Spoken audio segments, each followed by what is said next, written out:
इस कहानी की शुरुआत होती है एक ग्रुप एक्सप्लोरर की टीम से जो साउथ अटलांटिक ओशियन के बीच में होते हैं। उस शिप पर डेविड नाम का एक वेदर ऑफिसर था जो मौसम का हाल बताता था। वो लोग ऐसे आइलैंड की तरफ जा रहे थे जहां समंदर के बीचों बीच वह मौजूद था। सरकार ने डेविड को इसलिए भेजा था ताकि वह उस आइलैंड के बदलते मौसम का ऑब्जर्वेशन कर सके। डेविड को लगभग 1 साल तक वहां रुकना था। मौसम का डाटा कलेक्ट करने के लिए पूरा साल डाटा कलेक्ट करने के बाद उसको वापस लौटना था। डेविड को साल भर का खाना और ज़रूरत का सारा सामान दिया गया था।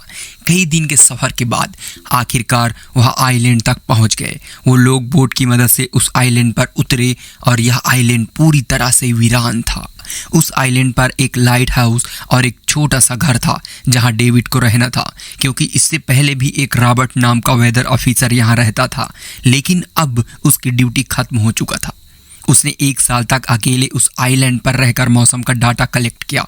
अब उसकी जगह डेविड को यहाँ पूरा साल मौसम का डाटा कलेक्ट करने के लिए भेजा गया था। पुराना ऑफिसर रॉबर्ट शिप के साथ वापस चला जाएगा, लेकिन जब पूरी टीम ने घर को विजिट किया तो हैरान रह गए, क्योंकि वहाँ किसी का नामो निशान नहीं था। कमरे के अंदर पुराने ऑफिसर का सारा सामान बिखरा पड़ा था, जिसके बाद कैप्टन और डेविड ने सोचा कि शायद लाइट हाउस में कोई हो सकता है। कैप्टन और डेविड बिना वक्त गंवाए उसकी तरफ बढ़ते हैं और वहाँ सब एक अजीब नज़ारा देखते हैं। वो देखते हैं कि पूरा लाइट हाउस तेज नुकीली झाड़ियों से लकड़ियों से घिरा हुआ था, जैसे किसी ने जानबूझकर उसे बंद कर दिया है ताकि कोई अंदर ना जा सके। जिसके बाद कैप्टन और डेविड ने लाइट हाउस का गेट कई बार नॉक किया, लेकिन अंदर से कोई रिस्पॉन्स नहीं मिला। आखिर में उन्होंने गेट को जोर से धक्का दिया और अंदर घुस गए। लाइट हाउस के अंदर उन्हें एक आदमी मिला जिसका नाम ग्रूनर था। जब उन्होंने ग्रूनर से पुराने वेदर ऑफिसर रॉबर्ट के बारे में पूछा तो उसने जवाब दिया कि वह तो मर गया है। वह समुंदर की तरफ गया, लेकिन दोबारा कभी लौटकर वापस नहीं आया। ग्रूनर की बातें सुनकर डेविड और कैप्टन दोनों चौंक गए। यह सब सुनने के बाद कैप्टन ने डेविड से कहा, अगर तुम अब भी चाहो तो हमारे साथ वापस चल सकते हो, लेकिन डेविड ने वापस जाने से इनकार कर दिया। डेविड ने सोचा अगर वह सरकार को उस आइलैंड के बारे में एक्यूरेट वेदर रिपोर्ट दे पाया तो उसे काफ़ी मोटी रकम मिल सकती है।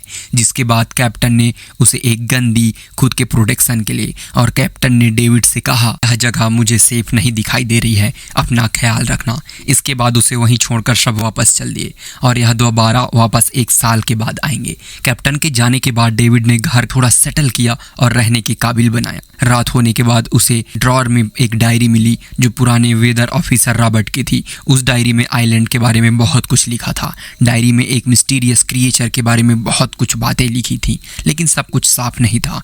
कुछ बातें अधूरी थी, लेकिन डेविड हर लाइन को ध्यान से पढ़ता गया। उस डायरी में कुछ अजीब तरह के जानवरों के स्केचेस भी बने थे। डेविड को समझ नहीं आया उसने ऐसी पिक्चर क्यों बनाई थी। शायद वह अकेला था इसलिए टाइम पास के लिए ऐसा किया होगा। डायरी के एक पेज में उसे पुराने ऑफिसर की वाइफ की फोटो भी लगी थी। डेविड वह डायरी पढ़ते पढ़ते थक गया था और धीरे धीरे उसकी आंख लग गई। अगली सुबह डेविड ने मौसम का डाटा कलेक्ट करना शुरू कर दिया, लेकिन समंदर के पास पहुंचते ही उसके कदम रुक गए थे। उसने देखा कि चट्टानों के बीच कुछ पत्थर अजीब तरीके से सजाए गए थे और उनके बीच सेल्स रख दिए थे। अजीब पैटर्न्स के कारण डेविड ने सोचा शायद यह सब ग्रूनर ने किया है। वो सोचकर दोबारा अपने काम में लग गया। काम के दौरान जब उसने दूरबीन से लाइट हाउस की तरफ देखा तो उसे ग्रूनर के साथ एक और इंसान भी दिखाई दिया, लेकिन पलक झपकते ही वह गायब हो गया। डेविड ने दोबारा उसे देखने की कोशिश की, लेकिन फिर उसे लगा कि यह उसका वहम हो सकता है। रात को डेविड अपने काम में बिजी था, तभी दरवाजे पर नॉक हुआ। लगा शायद यह ग्रूनर है।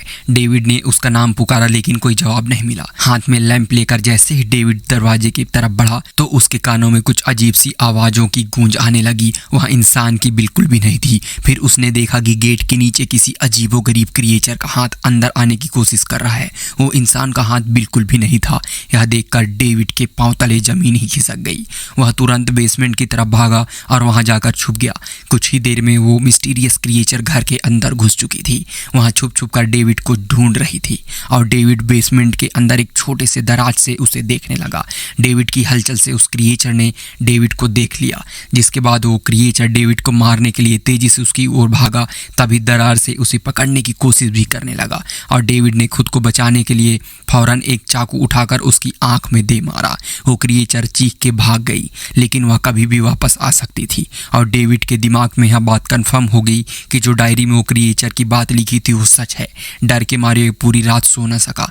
अगली सुबह जब डेविड घर से बाहर गया तो उसने रेत पर कुछ पैरों के निशान देखे जो इंसान के बिल्कुल भी नहीं थे। वो निशान सीधे समुंदर की तरफ जाकर खत्म हो गए।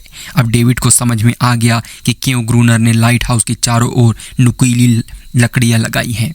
अब डेविड जान गया था कि अगर मैं इस घर में रहूंगा तो क्रिएचर मुझे कभी भी मार सकते हैं। डर के मारे डेविड लाइट हाउस की तरफ दौड़कर भागा और ग्रूनर को चिल्ला चिल्ला कर कहता है, गेट खोलो, मुझे भी अंदर आना है। लेकिन ग्रूनर उसे अंदर नहीं आने देता और कहता है, तुझे सिप के साथ लौट जाना चाहिए था। डेविड निराश होकर वापस लौटता है क्योंकि ग्रूनर उसे लाइट हाउस के करीब भी नहीं देखना चाहता था। उसके ऊपर पानी गिराकर उसे दूर जाने को कहता, उसे खुद ही कुछ करना होगा। उसने घर की एक विंडो को लकड़ी से बंद कर दिया, चारों तरफ नुकीली लकड़ियों का घेरा बनाया और गेट के बाहर पुराने कागज और किताबें रखी। फिर उन पर तेल छिड़क दिया ताकि वह क्रिएचर वापस आए तो उसे आग से डराकर भगाया जा सके। लेकिन एक बात थी जो डेविड अब तक नहीं जानता था। यह बात उसे आज रात पता चलने वाली थी। खुशकिस्मती से उसे घर के अंदर एक पुराना बॉक्स मिला। उस बॉक्स में एक गन थी और बहुत सारी बुलेट्स थी। यह देखकर उसे जिंदा रहने की थोड़ी सी उम्मीद मिली। जैसे जैसे सूरज ढलने लगा डेविड के दिल में डर बढ़ने लगा। कुछ ही देर में चारों तरफ अंधेरा छा गया। डेविड गन लिए हाथ में घर के एक कोने पर चुपचाप बैठा था। उसकी दिल की धड़कनें तेज थी। तभी एक अजीब आवाज़ सुनाई दी और जब डेविड ने खिड़की से बाहर समंदर की तरफ देखा तो उसके पैरों के नीचे से जमीन ही खिसक गई। उसने देखा कि सिर्फ एक नहीं बल्कि पानी में से कई सारी अजीबोगरीब क्रिएचर उसकी तरफ बढ़ती आ रही हैं। कुछ ही देर में वो सब इकट्ठा होकर कमरे के गेट को तोड़ने की कोशिश करने लगे। डेविड ने तुरंत गोलियां चलानी शुरू कर दी, जिससे कुछ क्रिएचर गिरकर मर गए।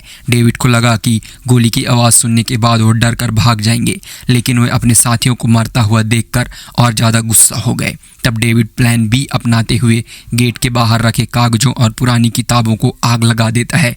आग देखकर वो क्रिएचर डर के मारे वापस समुंदर पर लौट गए, लेकिन अब वही आग डेविड के घर तक पहुंच चुकी थी। दरवाजे ने आग पकड़ ली और धीरे धीरे फैलने लगी थी क्योंकि पूरा घर ही लकड़ी का बना हुआ था। डेविड ने तुरंत एक चादर में खुद को लपेटकर अपनी जान बचाई और बाहर निकल गया। लाइट हाउस के पास जाके एक बड़े पत्थर के पीछे छुप गया। क्रिएचर को शूट करते वक्त डेविड के हाथ में काफ़ी गहरी चोट आई। तभी अचानक तेज बारिश शुरू हो गई। आग धीरे धीरे बुझने लगी, लेकिन पूरी रात की बारिश के बाद भी डेविड ने अपना वह घर नहीं बचा पाया। पूरा घर लगभग जलकर राख हो चुका था। अगर डेविड को जिंदा रहना है तो उसे लाइट हाउस में पनाह लेनी होगी। उसने अपनी राइफल उठाई और लाइट हाउस के पीछे पत्थरों के बीच जाकर छिप गया और इंतजार करने लगा कि कब ग्रूनर पानी भरने आएगा। और जब ग्रूनर पानी भरने के लिए लाइट हाउस से बाहर निकला तो डेविड उसके पीछे पीछे चल दिया। लेकिन तभी अचानक एक अजीब सा क्रिएचर जो ग्रूनर के पास ही था, लेकिन किसी तरह करके डेविड ने उसे काबू कर लिया। वह क्रिएचर ग्रूनर का रक्षक था। जब वह उसे शूट करने वाला था तो ग्रूनर ने तुरंत डेविड को रोका और कहा, रुक जाओ, यह मेरा पालतू है। डेविड ने गोली नहीं चलाई और मौके का फ़ायदा उठाते हुए उसे ग्रूनर के साथ एक शर्त रखी, अगर इस क्रिएचर को जिंदा रखना चाहते हो तो मुझे लाइट हाउस में रहने दिया जाए, नहीं तो मैं इसे मार दूंगा। जिसके बाद ग्रूनर ने हाँ कर दी क्योंकि डेविड के पास ढेर सारा खाना और गन पाउडर भी था। शाम होने से पहले दोनों बचा हुआ खाना लेकर लाइट हाउस लौट आए और दोनों आराम से सो गए। अगली सुबह वो क्रिएचर चुपचाप डेविड का हाथ चाट रहा था। जब डेविड नींद से जागा तो उसने देखा कि इस क्रिएचर के चाटने की वजह से उसका हाथ पूरी तरह से ठीक हो चुका है। यह सब देखकर डेविड हैरान हुआ। डेविड अब ग्रूनर से इस क्रिएचर के बारे में और जानना चाहता था। फिर यह सब दुनिया के सामने भी लाना चाहता था क्योंकि यह किसी जादू से कम नहीं था। डेविड ने सोचा, अगर इस क्रिएचर का राज दुनिया के सामने लाते हैं तो दोनों को बहुत सारा पैसा और नाम मिलेगा। लेकिन ग्रूनर को यह सब नहीं चाहिए था। वह इस आइलैंड से कहीं नहीं जाना चाहता था। ग्रूनर का अब इस दुनिया में कोई बचा भी नहीं था। उसके लिए यह आइलैंड परफेक्ट था।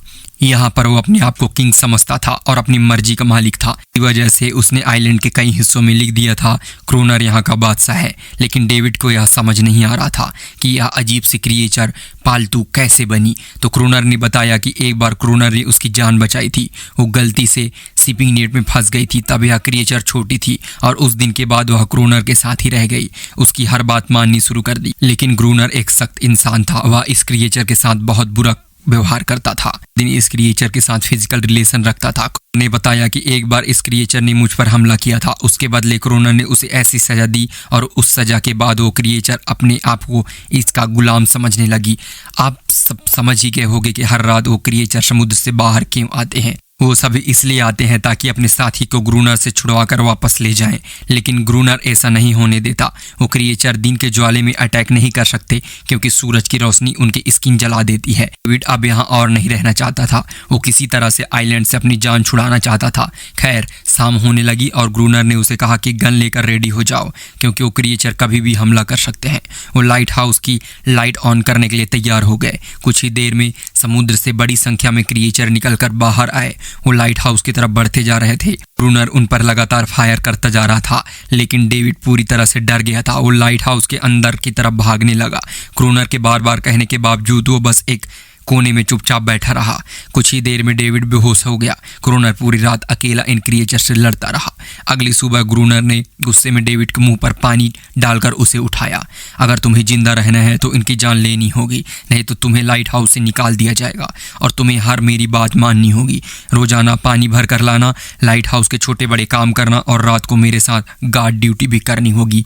अब डेविड के पास कोई दूसरा ऑप्शन नहीं था। इसी वजह से यह सब करना उसकी मजबूरी बन गया। डेविड अब क्रोनर की हर बात मानने लगा, लेकिन एक चीज़ थी जो उसे बिल्कुल पसंद नहीं आई कि वह हर रोज़ फीमेल क्रिएचर को अलग अलग तरीक़ों से टॉर्चर करता था। रात होती है, फिर दोनों गार्ड ड्यूटी के लिए तैयार हो जाते हैं। अब एक बार फिर वो क्रिएचर समुंदर से बाहर निकल आते हैं, लेकिन आज डेविड को डर नहीं लग रहा था। उसने क्रिएचर पर फायरिंग शुरू कर दी, मगर आज क्रोनर कुछ भी नहीं कर रहा था। वो डेविड को बाहर छोड़कर लाइट हाउस के अंदर गेट बंद कर लेता है और खुद चुपचाप अंदर बैठ जाता है ताकि डेविड खुद से सीख सके कि इन क्रिएचर से कैसे लड़ा जाता है। इसी तरह डेविड को लड़ते लड़ते और रात कट जाती है और सुबह हो जाती है। सुबह क्रोनर देखा कि डेविड लाइट हाउस के बाहर खून से लथपथ बैठा था। उसने यह सीख लिया था कि इन क्रिएचर से कैसे लड़ना है। इसी तरह समय गुजरता गया, रातों को इन क्रिएचर से लड़ते हुए और दिन भर क्रोनर के लाइट हाउस के काम संभालने में यह आइलैंड उसे एक बंद जेल की तरह लगने लगा था। वो हर वक्त सोचता था कि कब यह जगह छोड़कर आज़ादी की सांस लेगा। और समय के साथ डेविड उस फीमेल क्रिएचर के साथ अजीब सी दोस्ती बन गई। डेविड को उसके लिए अब बुरा लगने लगा था। अब उसे समझ आया कि अपनों को छोड़कर अकेला रहना कितना मुश्किल होता है। शायद वो क्रिएचर भी ऐसा ही महसूस करती थी। डेविड ने उस क्रिएचर को एक नाम दिया। इसी तरह से दिन गुजरते गए और फिर एक दिन उन्होंने देखा कि इन क्रिएचर्स के अटैक धीरे धीरे कम हो रहे हैं। डेविड सोचता है कि शायद सर्दियों में कहीं चले जाते हैं या फिर शायद उन्हें समझ आ गया है कि इन लोगों से लड़कर कुछ हासिल नहीं होगा। लेकिन ग्रूनर ने उससे कहा कि ऐसा बिल्कुल नहीं है, फिर से अटैक करेंगे। अभी वह अपनी संख्या बढ़ा रहे हैं। और कुछ ही दिन ऐसे गुजर गए। एक रात डिनर के बाद ग्रूनर और डेविड ने टाइम पास के लिए शुरू किया, लेकिन यहीं पर क्रोनर से एक बड़ी गलती हो गई। अब वह दोनों खेल में इतने उलझ गए थे कि लाइट हाउस की लाइट ऑन करना ही भूल गए थे। अंधेरे का फायदा उठाकर क्रिएचर ने उन पर अटैक कर दिया। डेविड ने देखा कि क्रिएचर की संख्या इतनी ज़्यादा थी कि दो लोग मिलकर उनसे नहीं लड़ सकते थे और इस बार उनके पास कोई प्लानिंग भी नहीं थी। गन्स की बुलेट्स भी अब ऑलमोस्ट ख़त्म हो चुकी थी। किसी तरह बचते बचाते वह लाइट के टॉप तक पहुंच गए, लेकिन इसी बीच क्रोनर के पैर में एक गहरी चोट आ गई। आज उन पर भारी पड़ रहे थे। को लगा कि आज उनकी मौत पक्की है, लेकिन खुशकिस्मती से सुबह हो गई। जैसे ही सूरज धीरे धीरे उभरता है, वो क्रिएचर लाइट हाउस को छोड़कर समुंदर के पास वापस चले जाते हैं। कड़कती धूप निकलने के बाद एनोरस क्रोनर के जख्म को ठीक करने की कोशिश करती है, लेकिन अब तक डेविड को समझ आ चुका था कि वो इन क्रिएचर्स के साथ यह लड़ाई जीत नहीं सकते। बुलेट्स भी अब खत्म होने के करीब हैं। उनके पास खाना भी इतना नहीं था कि ज़्यादा देर तक चल सके। लकीली अगले दिन डेविड लाइट हाउस के बाहर इधर उधर घूम रहा था तो उसे समुंदर में एक जहाज दिखाई दिया। वो जल्दी से अंदर से फ्लेयर गन लाया और जहाज को सिग्नल देने के लिए गया, लेकिन ग्रूनर ने उसे रोक दिया क्योंकि वह नहीं चाहता था कि डेविड यहाँ से जाए। उसी वक्त अनारियस ने क्रोनर पर हमला कर दिया और डेविड को क्रोनर से बचाना चाहती थी। क्रोनर किसी को भी यह आइलैंड छोड़ने नहीं देना चाहता था। यह आइलैंड अब उसकी अपनी दुनिया थी, वह किंग की तरह रहता था। वो डेविड को भी जाने नहीं देना चाहता था। इतने समय से अकेला रहने के बाद अभी उसके पास कोई है जिससे वो बात करना चाहता था, और अगर डेविड उस शिप में वापस चला गया तो जाकर सबको एनारियस और उसके बारे में बता देगा। इसलिए अब डेविड यहाँ से नहीं जा सकता था। धीरे धीरे यह शिप डेविड के आंखों से समुंदर में गायब हो गई। अब उसके पास कुछ भी करने को नहीं था। कुछ दिन ऐसे ही बीत गए और अब भी डेविड और अनारियस दोनों के साथ बहुत बुरा बर्ताव कर रहा था, लेकिन अनारियस को वो खास तौर पर मारता था जो डेविड को बिल्कुल नहीं पसंद था। डेविड ने अनारियस को एक छोटी टाई बोट गिफ्ट में दिया जो किसी मछली की हड्डी से बनी हुई थी, लेकिन जब अनारियस ने उस बोट को देखा तो वह डेविड को आइलैंड के एक कोने में ले गई जहाँ सचमुच एक असली बोट रखी थी। जब डेविड ने इस बोट के बारे में ग्रूनर से पूछा तो उसने कहा उसे पहले से पता था कि इस आइलैंड के एक हिस्से में एक बोट है। ग्रूनर कहता है कि कुछ लोग इस आइलैंड का एक बोट के जरिए अपनी जान बचाने आए थे, लेकिन सुबह होने से पहले उनमें से कोई जिंदा नहीं बचा। सबको इन क्रिएचर्स ने मार दिया और वो शिप में जो गोला बारूद ले जा रहे थे, लेकिन समुंदर में आए तूफान की वजह से उनकी शिप इसी आइलैंड में डूब गया। यह सब सुनते ही डेविड के दिमाग में एक आइडिया आया। उनके पास एक डाइविंग सूट जैसा कुछ था। डेविड ने कहा कि अगर हम दोनों में से कोई इस सूट को पहनकर समुंदर के उस हिस्से में जाए जहाँ शिप डूबी है तो हो सकता है हमें कुछ डायनामाइट और बुलेट्स मिल जाए जिससे इन क्रिएचर से लड़ना आसान हो जाए। लेकिन ग्रूनर ने इस बात को मानने से इनकार कर दिया। डेविड अपनी जान को खतरे में डालकर यह काम करने के लिए तैयार था। कुछ और दिन ऐसे ही गुजर गए। डेविड और अनारियस के बीच एक गहरा कनेक्शन बन गया। डेविड उसे पसंद करने लगा था। इन दोनों को रोमांस करते हुए देख जब ग्रूनर ने चुपके से देखा, ग्रूनर को लगा कि अनारियस उससे छीन जाएगी, इसलिए डेविड को रास्ते से हटाना पड़ेगा। अगले दिन ग्रूनर ने खुद डेविड से बात की और वह तैयार हो जाता है। वो डेविड से कहता है कि ठीक है, तुम सूट पहनकर नीचे पानी में जाओगे और वहाँ ढेर सारा RDX कलेक्ट करोगे। मैं तुम्हें बोट से ऊपर की तरफ खींच लूँगा।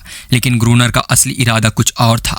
वह चाहता था कि डेविड की मदद से वो समुंदर से नीचे डायनामाइट को ऊपर ले लेगा और उसके बाद फिर समंदर में उसे अकेला छोड़ देगा ताकि वो क्रिएचर उसे मार डालें। इस तरह डायनामाइट भी उसके हाथ लग जाएगा और अनारियस फिर से उसकी गुलाम बन जाएगी। वो दोनों बोट में बैठकर उसी जगह पर पहुंचे जहां पर शिप डूबी हुई थी। डेविड ने डाइविंग सूट पहना और समंदर के नीचे उतर गया। नीचे जाने के बाद डेविड ने देखा कि शिप पूरी तरह तबाह हो चुकी है, लेकिन उसकी किस्मत अच्छी थी कि उसे कुछ डायनामाइट के बॉक्स मिल गए। लेकिन तभी अचानक कुछ क्रिएचर उसके सामने आ गए। क्रिएचर को देखते ही वह घबरा गया और नीचे गिर पड़ा। वो डाइविंग सूट इतना भारी था कि वह हिल भी नहीं पा रहा था और डेविड क्रोनर को ऊपर की तरफ सिग्नल भी नहीं भेज पाया। क्रोनर को लगा कि शायद वह क्रिएचर डेविड को मार चुके होंगे, लेकिन असल में तो वह सिर्फ 2 छोटे बच्चे थे। डेविड ने जैसे तैसे करके अपना डाइविंग सूट वहीं छोड़ दिया और ऊपर सतह तक खुद को पहुंचाया। उन्हें वहां कुछ पुराने बॉक्स मिले जिसमें डायनामाइट था। इसके बाद दोनों काम पर लग गए। उन्होंने लाइट हाउस के आसपास 2 लेयर्स में डायनामाइट बिछा दिया ताकि जब अगला हमला हो तो वो सभी क्रिएचर्स को एक ही बार में ख़त्म कर सके। कुछ महीने बीत गए और बर्फबारी का मौसम आया, लेकिन एक बार फिर वो क्रिएचर गायब हो गए। अचानक से अटैक बंद हो चुके थे। क्रिएचर्स को खबर हो गई कि उनके लिए जाल बिछाया गया है, इसलिए अब वो अटैक नहीं कर रहे हैं। क्रोनर को लगा कि शायद एनारियस ने उन क्रिएचर्स को खबरदार कर दिया गया है, जिसकी वजह से एनारियस पर जुल्म करने लगा, लेकिन डेविड ने उसे रोका। आखिर में दोनों ने मिलकर एक नया प्लान बनाया। लाइट हाउस का मेन गेट खुला छोड़ते हैं ताकि क्रिएचर्स उनके पास आए और डायनामाइट से हम सभी को उड़ा दें। डेविड ने चालाकी से काम लेते हुए एनारियस को लाइट हाउस के टॉप पर खींचने को कहा। एनारियस की आवाज़ सुनते ही सभी क्रिएचर गुस्से से भड़के। क्रिएचर्स ने जब देखा कि लाइट हाउस का मेन गेट खुला है तो उन्हें लगा कि यह अच्छा मौका है एनारियस को छुड़ाने का, लेकिन असल में यह उनके लिए चाल थी। कुछ ही देर में क्रिएचर समंदर से बाहर निकलने लगे। वे सीधे मेन गेट की तरफ बढ़े और अंदर घुसते ही डेविड पर हमला किया। डेविड भी हिम्मत दिखाता है और क्रिएचर से जान छुड़ा लेता है। वो सभी क्रिएचर्स लाइट हाउस के पास पहुंचे तो क्रोनर ने डायनामाइट का लीवर दबा दिया, लेकिन ब्लास्ट नहीं होता। असल में डेविड ने उसका कनेक्शन खोल दिया था। उसे दबाना भूल गया था। डेविड तुरंत ऊपर भागता है और डायनामाइट का वायर जोड़ना शुरू करता है। तब तक वह क्रिएचर लाइट हाउस पर चढ़ने लगे थे, जिन्हें सिर्फ अकेला क्रूनर रोकता है। कनेक्शन पूरा होता है। डेविड पहला लेयर उड़ा देता है, जिससे कई क्रिएचर ब्लास्ट में मर जाते हैं, लेकिन अभी भी काफ़ी क्रिएचर लाइट हाउस पर हमला करने के लिए तैयार होते हैं। इस वजह से क्रूनर दूसरा लेयर भी ब्लास्ट कर देता है। उस जोरदार धमाके में दोनों बेहोश हो जाते हैं। अगली सुबह जब दोनों होश में आए तो उन्होंने देखा कि एनारियस वहाँ नहीं थी। ब्लास्ट में चारों तरफ मरे हुए क्रिएचर्स पड़े थे। क्रूनर अब उन सबको मार रहा था जो जख्मी हालात में जिंदा बचे थे। तभी डेविड की नज़रें उनमें से एक के गले में गई। वह नेकलेस पड़ी थी। उस क्रिएचर को तड़पता हुआ देख डेविड को उस पर तरस आ जाता है। उसे अपनी गलती का एहसास होता है। जिन क्रिएचर्स को अब तक खूंखार समझते थे वह भी इंसानों की तरह थे, सिर्फ बोल नहीं सकते थे। लेकिन क्रूनर के लिए यह सब बेकार की बातें थी। उस दिन के बाद क्रिएचर्स कभी फिर अटैक नहीं कर पाए, लेकिन हर दिन समंदर के किनारे एक रोने की आवाज़ें आती थी। डेविड को अब तक यह नहीं पता था कि उन्होंने कितना बड़ा नुकसान कर दिया था। कितनी फैमिली टूट गई थी, कितने बच्चे ने अपने लोगों को खो दिया था सिर्फ एक गलत फहमी की वजह से। अगले दिन डेविड ने समुंदर में उन क्रिएचर्स को, कुछ छोटे छोटे बच्चों को देखा, वो सभी जिन्होंने परिवार खो दिए थे। डेविड ने पत्थरों का एक गोल सर्कल बनाया और उसके बीच एक छोटी सी टाई बोट रख दी ताकि एनारियस उसे देखकर वापस लौट आए। डेविड ने कई घंटे इंतजार किया, लेकिन एनारियस कभी वापस नहीं लौटी। सुबह नींद से जागने के बाद डेविड ने देखा कि क्रूनर सो रहा है। क्रूनर के पास कुछ पुरानी चीजें रखी, एक पुरानी तस्वीर भी थी, और जैसे ही डेविड ने उस तस्वीर को देखा वह हैरान रह गया। वह लड़की जिसका फोटो उसने पुराने दिन में ऑफिसर रॉबर्ट की डायरी में देखा था, वह कोई और नहीं बल्कि ग्रूनर की पत्नी थी, और फोटो में ग्रूनर उसके साथ खड़ा था। असल में 1 साल पहले आए वेदर ऑफिसर रॉबर्ट मरा नहीं, बल्कि उसने अपनी पहचान बदल दी थी। यानी ग्रूनर ही वेदर ऑफिसर रॉबर्ट है, बस अपने नाम बदल लिया था, क्योंकि अब वह कभी इस आइलैंड को छोड़ना ही नहीं चाहता था। देखकर डेविड ने भी अपनी हिम्मत छोड़ दी कि कभी वह इस आइलैंड से जा भी पाएगा। अगले दिन शाम को जब डेविड समंदर किनारे गया, उसने देखा कि उस सर्कल में रखी छोटी बोट अब वहाँ पर नहीं है, लेकिन उसी जगह पर उसने एक क्रिएचर का छोटा सा बच्चा देखा जिसके हाथों में वह बोट थी। डेविड ने अपने हाथों में जलती हुई लकड़ी का सर्कल के बीच रखा और फेंक दिया ताकि वह दिखा सके कि उसका इरादा लड़ने का नहीं है और उसे किसी तरह का खतरा महसूस न हो। वह उसके साथ दोस्ती करना चाहता था। कुछ ही देर बाद समंदर की लहरों से एनारिस निकलती है कि पीछे क्रिएचर्स का पूरा ग्रुप भी समंदर से बाहर आता है, लेकिन इस बार कोई भी डेविड पर अटैक नहीं करता, क्योंकि वे भी अब शांति चाहते थे। उनका इरादा सिर्फ एक सुरक्षित जगह पाने का था अपने बच्चों के लिए। लेकिन तभी वहां ग्रूनर अपने एक हाथ में बंदूक लिए पहुंच जाता है। ग्रूनर को लगता है कि अगर शांति हो गई हो तो उसे ऊपर का एहसास कैसे होगा। डेविड उसे समझाने की कोशिश करता है कि क्रिएचर लड़ना नहीं चाहते या शांति चाहते हैं, लेकिन ग्रूनर किसी की बात नहीं सुनता। वो एनारिस को चिल्लाकर कहता है अंदर चली जाओ, लेकिन यह पहली बार था कि एनारिस ने उसकी बात नहीं मानी, क्योंकि वह अब उसकी नौकरानी नहीं थी। यह देखकर ग्रूनर को लगता है कि अब इस आइलैंड में उसकी कोई बादशाहत नहीं है। ग्रूनर अंदर से कमजोर महसूस करने लगता है, क्योंकि अब कोई भी उसका हुक्म नहीं मान रहा था। में आकर उसने लाइट हाउस की तरफ कदम बढ़ाया कि अब उसे यह समझ में आ गया है कि जानवर भी शांति चाहते हैं। लेकिन ग्रूनर इतना हिंसक हो चुका था कि उसे डेविड को मारने का फैसला कर लिया। वह हाथ में लोहे का रॉड लेकर जैसे ही डेविड पर वार करने जा रहा था, डेविड ने उसे असली नाम से पुकारा और कहा, रुक जाओ रॉबर्ट, तुम खूनी नहीं हो। यह सुनकर ग्रूनर एकदम रुक गया। असल में रॉबर्ट एक ऐसा इंसान था ही नहीं। आइलैंड पर आने के बाद अकेले रहने की वजह से उसकी मेंटल हेल्थ बिगड़ चुकी थी। अकेलापन और उसकी पत्नी का मौत, इन सब ने उसे ऐसा बना दिया था। असल में वह कोई किलर नहीं था, वो एक बहुत अच्छा इंसान था। ग्रूनर को एहसास हुआ कि यह क्रिएचर भी कभी नहीं लड़ना चाहते थे, वे बस शांति चाहते थे। ग्रूनर ने उन्हें सिर्फ इसलिए मारा ताकि वह खुद को पावरफुल दिखा सके, और अब ग्रूनर को अपनी गलती का एहसास हो चुका था, इसलिए उसने खुद को उन क्रिएचर्स के सामने सरेंडर कर दिया।